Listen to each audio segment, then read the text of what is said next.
I don't know if you've seen The Mandalorian. I sure have. I absolutely loved the show. And I'm not surprised that Disney just announced on The Verge that Disney Plus has reached 94.9 million users in just 14 months. That was actually their 4-year goal. So they reached it in like almost a year. So obviously, Netflix is still the biggest one in the game with a 200 million subscribers. I think HBO has around like 150 million, and Hulu is around 40 million. But they arrived at that from just 14 months on the market. And you can't just say it's the pandemic giving them all the users, because obviously they're really like gaining momentum and they're taking users from their competitor.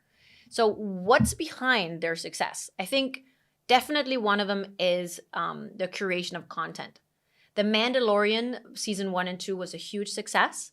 They've announced they're going to follow up with another season, and they're actually spinning off into other shows based on the same storyline. I think that they're really betting on clear, predictable successes. I think for those of you who haven't seen The Mandalorian, when you recognize characters and you're kind of confused about who are they related to, what's their story, what's the evolution here, you become very interested and you want to kind of grab onto it and take all that you can get. So betting on The Mandalorian, and then with the new release of WandaVision, they're sure to grow. Predictions are even, we haven't seen the numbers for this quarter yet. People are actually saying they're probably over 100 million users already. I think a big part of the success behind Disney Plus is the absolute genius of their CEO and their ability to really kind of like nail like what is it we're good at. So Bob Iger's like, we are content, we are characters, we are storyline, but maybe we can actually monetize that in better ways. So they went from having like classical Disney to buying Pixar from Steve Jobs to buying Lucasfilms, and kind of like looking at the evolution of a user like me. I'm 35. I grew up with Disney, then I kind of graduated to Pixar, which a lot of us still love, and now I'm absolutely obsessed with the Lucasfilm universe. And so there's really a guy who understood the power of expanding the business into new user groups, but keeping it core to what they're great at.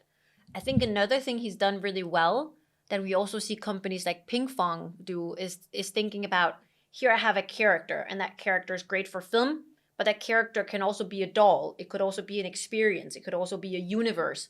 So they constantly look at like the different possibilities of monetizing something they already have, but not like trying to do shit that's all over the map. Like they're very, very focused in what they do.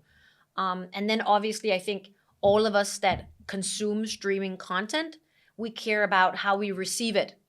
And there are small things about each streaming service that we like and things we definitely do not like, that we find annoying, about how you pause, about how you skip, about whether you can skip intro.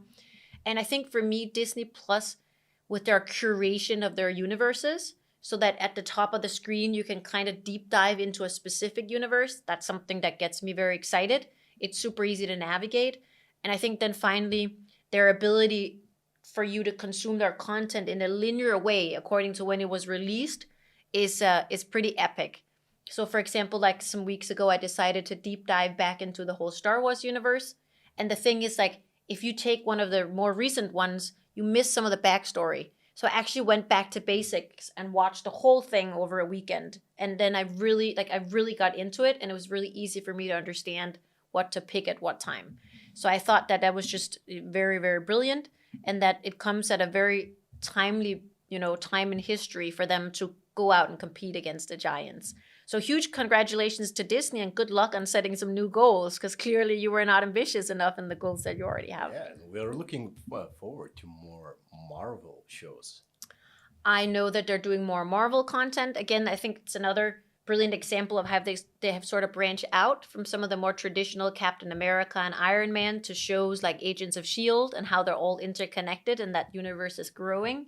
I think I really enjoyed in one of Bob Iger's masterclasses, he talked about the female protagonist and how there's this myth in Hollywood still that a film led by a strong female character can't bring in the same kind of money. And he said, well, of course it can in the beginning. I mean, I'm not sure he was as direct about it, but he said, we are used to something. And sometimes you have to be at the forefront of shaping new behavior. And that also means putting a female in the lead, even though you know it won't, maybe for now, generate as much revenue, but it will in the future.